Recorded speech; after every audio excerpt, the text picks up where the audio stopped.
the first 5 races this year. In fact, he won 3 of the first 4.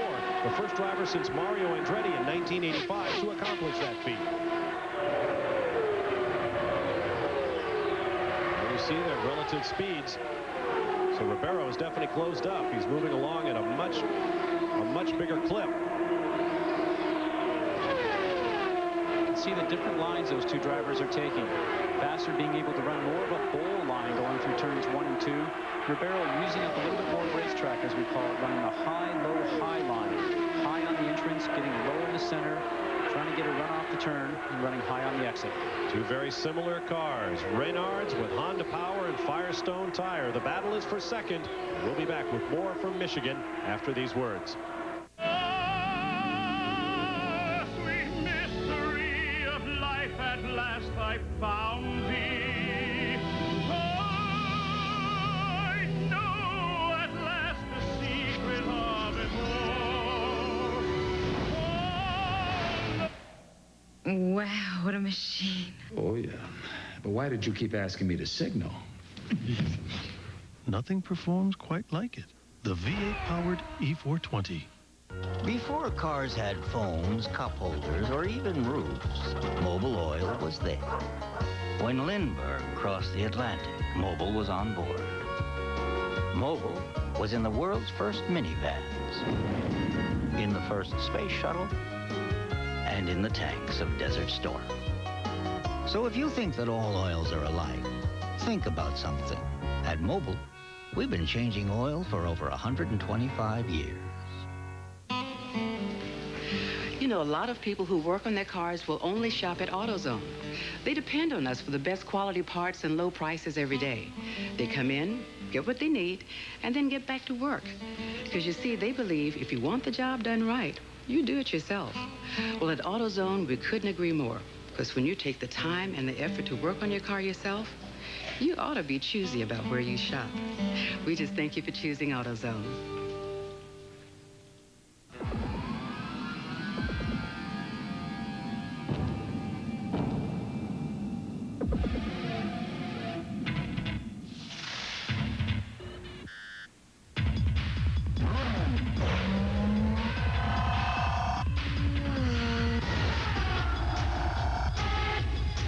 Christian Fittipaldi and the Budweiser IndyCar. Hot enough for you? Now you can get all the scores up to the minute down at the bottom of ESPN2. Bottom Line 2 for constant updates on all the games. Check in weeknights 7 p.m. to 7 a.m. Weekends 1 p.m. to 7 a.m. Only on ESPN2. The next round of the globe-girdling Formula One World Driving Championship will be coming your way Sunday at 7:50 a.m. Eastern Time. Qualifying on Saturday at 6:30 p.m. Eastern here on the Deuce. The Grand Prix of Spain from the Catalunya circuit just outside Barcelona. After that remarkable race we had in Monaco, it should be something. High overhead with the help of our Honda Helicam, this is the battle for second place. The red car is Jimmy Vassar. The car on the right in black with the yellow nose is Andre Ribeiro, coming up on slower traffic.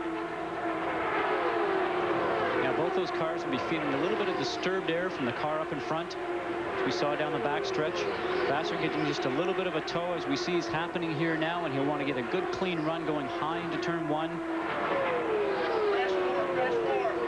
We have action down in turn 4. A car up against the wall. I believe that's Gary Bettenhausen, who made his return to this series for the first time since the Indy 500 in 1993, driving a 1994 Penske chassis with contemporary Mercedes-Benz V8 power. And as you can see, he has made hard contact with the right side. And did a great job, though, keeping it up on the high line, up against the wall, so he didn't catch any of the other oncoming traffic to come along and take him further out. Ironic that one of the great names in Indianapolis history is here at Michigan this weekend. His experience showed in the way he handled that incident. He had just 18 laps in the car due to various mechanical difficulties, including his qualifying laps. There you see Gary sitting in the machine, waiting for help. Fluid from the right side radiators. That will take some cleanup. Stablemates is Stefan Johansson with the Alumax-sponsored Bettenhausen Motorsports team. It's like it might be getting a little warm in there. And so we have a yellow flag all the way around Michigan International Speedway. The pits are closed. All of the teams keeping close tabs on their pit stop schedule have had plenty of opportunity to work on their cars. I wouldn't be surprised if we don't see too many cars into the pits this time around. Oh, I'm certain we will. We are coming up to 35 laps since the last yellow, and the window somewhere around 38 to 42. So this is going to play into the hands of just about everybody up and down pit road right now. I'm going to have a talk with you about how you're supposed to support your booth mate at times like this. But I'm sure you're right. We expect that pit action, and we'll have it for you shortly. At this point, however, the pits remain closed until the field lines up behind the safety car. We'll be back in a moment. Memorial Day here in America is a time for remembrances, and this weekend we remember a man whose passion for his sport cost him his life. Scott Brayton, a son of Michigan from the nearby town of Coldwater, died in a practice crash at Indianapolis 8 days ago, but not before putting his car on pole for the second year running. Forever on pole at Indianapolis. That's the way we will all remember Scott Brayton. Goodyear AquaTread revolutionized wet traction design. Now Goodyear introduces the first tire with a lifetime tread life warranty. The new all-season InfiniTread. Its tread is guaranteed for as long as you own your car. Call 1-800-GOODYEAR. Right now, get a $40 introductory manufacturer's rebate from Goodyear when you buy 4 InfiniTread radials, Goodyear's longest-wearing passenger tire. That's $40 on 4 Goodyear InfiniTread. But hurry, this Goodyear offer ends soon.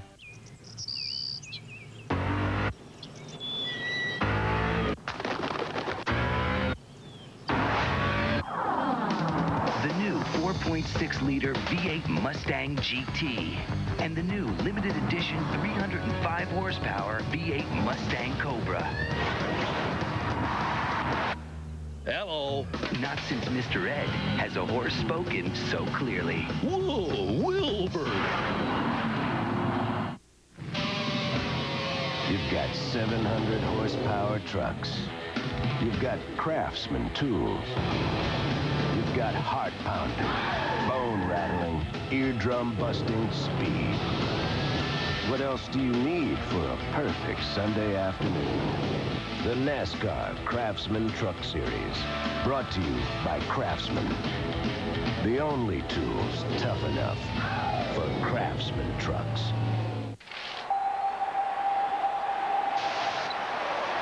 The world's biggest stars. In the world's most popular sport. Come to play in your backyard.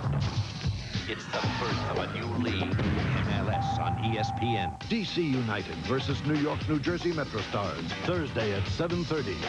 The whole world is watching.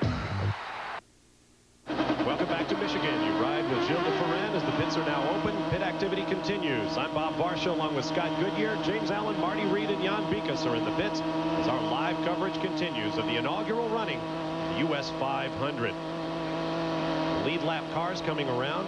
11 cars shown on the lead lap with 87 laps complete. As we look at our race summary, Alex Zanardi leads for the Target Ganassi Racing Team. Average speed of the event thus far, 166 miles an hour. Keep in mind we had 2 starts for this race. 5 leaders, 4 lead changes, 5 cautions, including 1 red flag at the beginning of the day for a spectacular crash that caused a full restart. 5 cars out of the race. Here they are. Scott Pruitt exploded an engine. Frederick Ekblom, Raul Boesel, Michael Andretti, and Gary Bettenhausen. That was Gary Bettenhausen's dramatic exit from the race. I suspect that's the last time we'll see that vantage point on the racetrack. But he held it up against the wall, as a racer should. Marty Reed has more on Gary's situation. Yeah, guys, the team called in to him, and he reported that the right front tire went down on him, and that's what drifted him up to the wall. He's okay, at least that's what he said to the crew, but of course the safety officials will take him back for the mandatory checkup. And Jan, what do you got? Well, I have an update on what's happening down here in the Ganassi pit. There was a lot of changes being made both to Alex Zanardi and to Jimmy Vasser.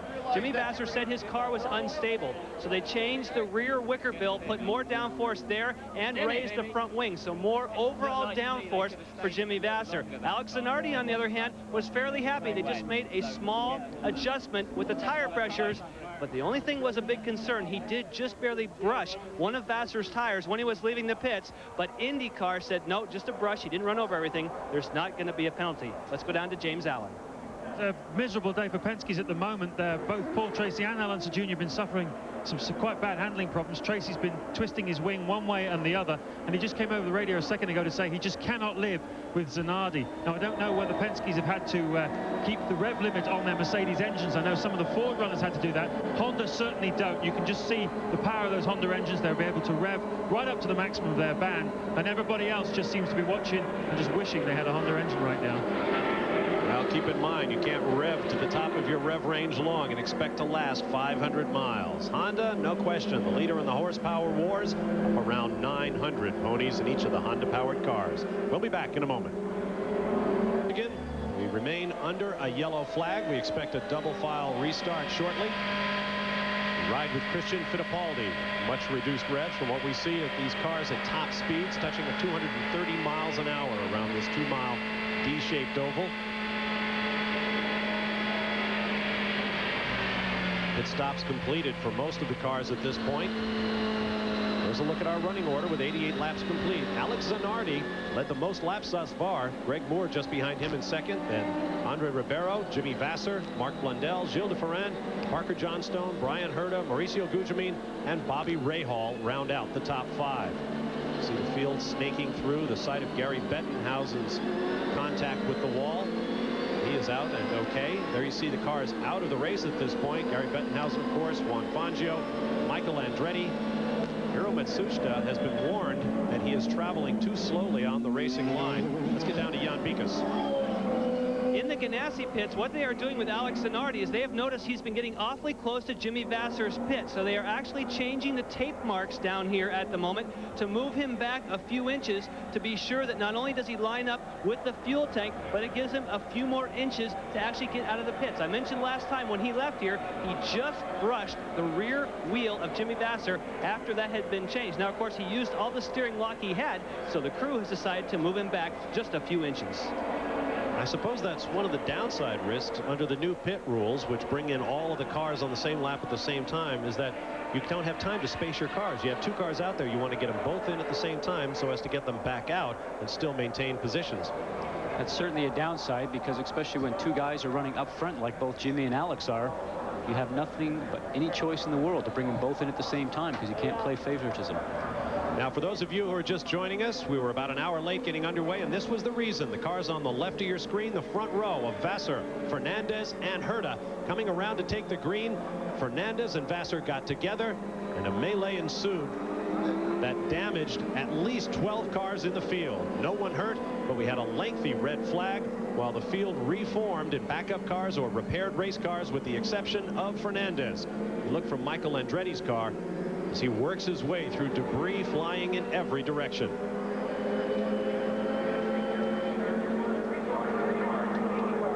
It was quite a moment. There you see the orders. Zanardi and Moore up front, then Ribeiro.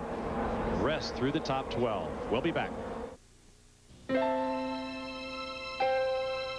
Motorola pager always at the back of the lead lap line as we prepare for the green flag. Down to James Allen for an update on our leader. Well, Bob, Alex Zanardi's been told to turn his boost down 2 clicks. Now, I can't believe that anyone would really be worried about fuel at this point, but obviously Zanardi has been running pretty hard, and the team just trying to be a little bit conservative. Zanardi quite a hot foot, and of course he's got another hot foot behind him in Greg Moore, so maybe this will give Moore the opportunity he was looking for to go for the lead. The whole thing of being out of sequence has really benefited Mark Blundell. He had 1 stop only up until that last yellow, and he's still running in 5th place, by far and away his best performance of the year. It's great to see a British guy up there. Let's go down to Jan. Well, to further update what's happening with the Zanardi situation, remember, sometimes they turn the boost down not to lower it, but because they have telemetry to know if they might be slightly popping the valve. So it doesn't necessarily mean that they are saving fuel. Now, a quick update on Robbie Gordon. He has been in here a couple of times. They still know by the telemetry that they are low on voltage, but they think there might be another problem as well. They don't have anything else they can change. They've changed everything possible. They're just going to let Robbie Gordon go and see what happens. There you see Derek Walker